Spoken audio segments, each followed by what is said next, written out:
Quando você ouve alguém dizer que o homem nunca foi à Lua, normalmente não é só uma frase solta. É um conjunto de dúvidas, imagens, contradições aparentes e contextos históricos que, somados, formam uma narrativa alternativa às missões Apollo. Para algumas pessoas, o pouso teria sido encenado para vencer a corrida espacial, desviar foco de crises internas, marcar posição geopolítica e reforçar a ideia de supremacia tecnológica. Para outras, a história oficial está correta e as dúvidas vêm de mal-entendidos técnicos ou de imagens fora de contexto. A proposta aqui não é mandar você acreditar ou desacreditar, mas organizar os principais pontos dessa teoria, entender por que ela convence tanta gente e sugerir formas simples de testar cada alegação com calma. O primeiro bloco da teoria se apoia no contexto da época. Estamos nos anos 1960, Guerra Fria, corrida espacial virando símbolo de prestígio.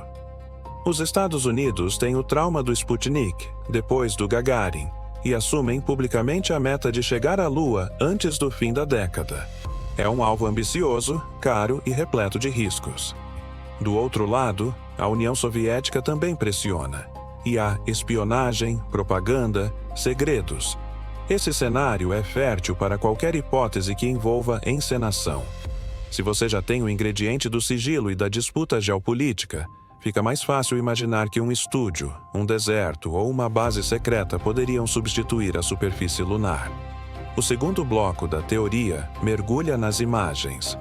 Fotos com sombras em direções diferentes, bandeira que parece ondular, céu sem estrelas, a ausência de uma cratera grande sob o módulo lunar, cruzetas fotográficas aparentemente atrás de objetos, reflexos no capacete que lembram holofotes de estúdio e vídeos com movimentos que algumas pessoas acham incompatíveis com gravidade reduzida. Para quem defende a encenação, cada um desses detalhes é um sinal de artificialidade. A bandeira ondulando seria vento do estúdio. As sombras divergentes viriam de lâmpadas.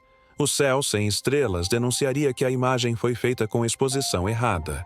A ausência de cratera seria porque o foguete não estava ali. As cruzetas, que deveriam estar sobre tudo, às vezes parecem cortadas por elementos à frente, sugerindo montagem. E os reflexos que mostram estruturas ou fontes de luz incomuns alimentam a suspeita de set e iluminação cinematográfica. Um terceiro bloco aponta para procedimentos e burocracia.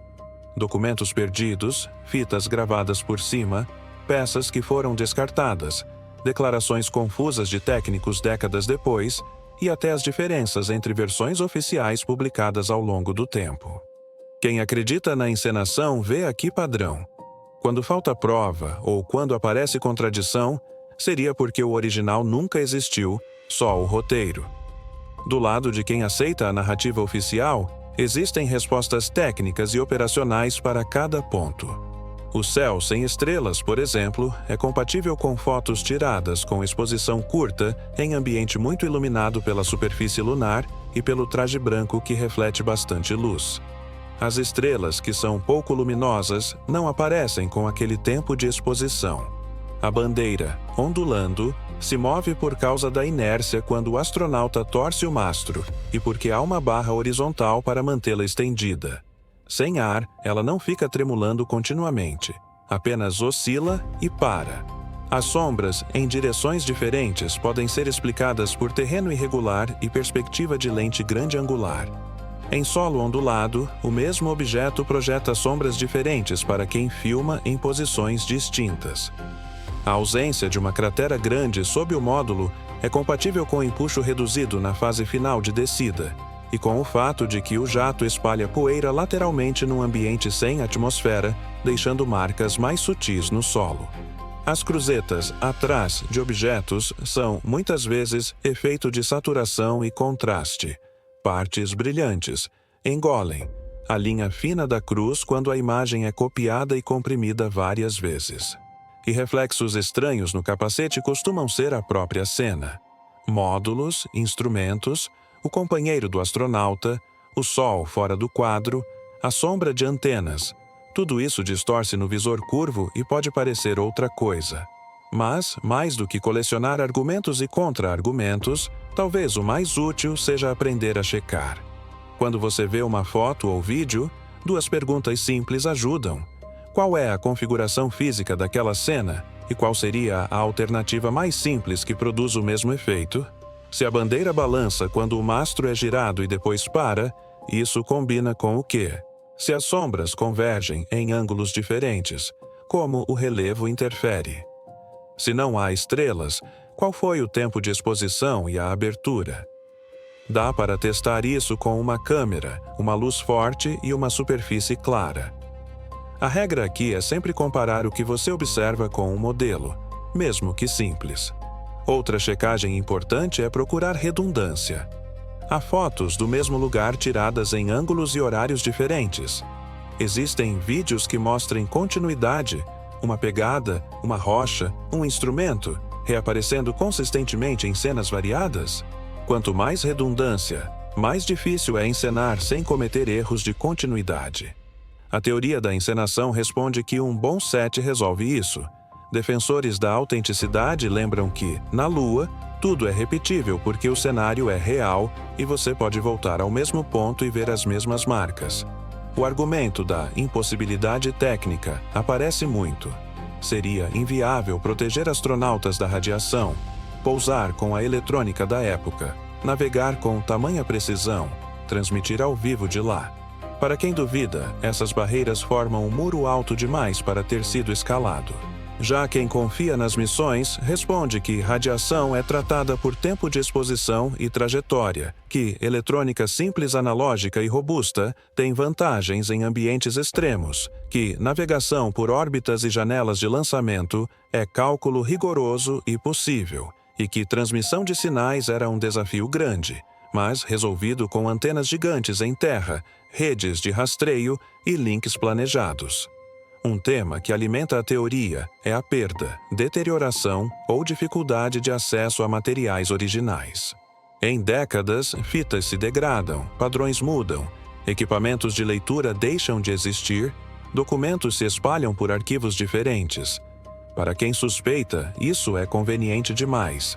Para quem vê a operação real, é o retrato comum de projetos enormes atravessando gerações tecnológicas.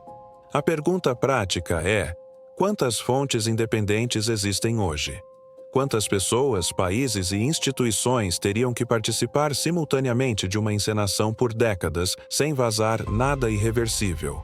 E como lidar com dados que não são só fotos e vídeos, mas telemetria, rastreio de rádio amador, observações de terceiros e registros cruzados? Há também a leitura psicológica. Grandes feitos pedem grandes doses de confiança pública, e grandes frustrações geram grandes teorias alternativas. Em tempos de guerra, traições e propaganda, desconfiar é quase uma defesa.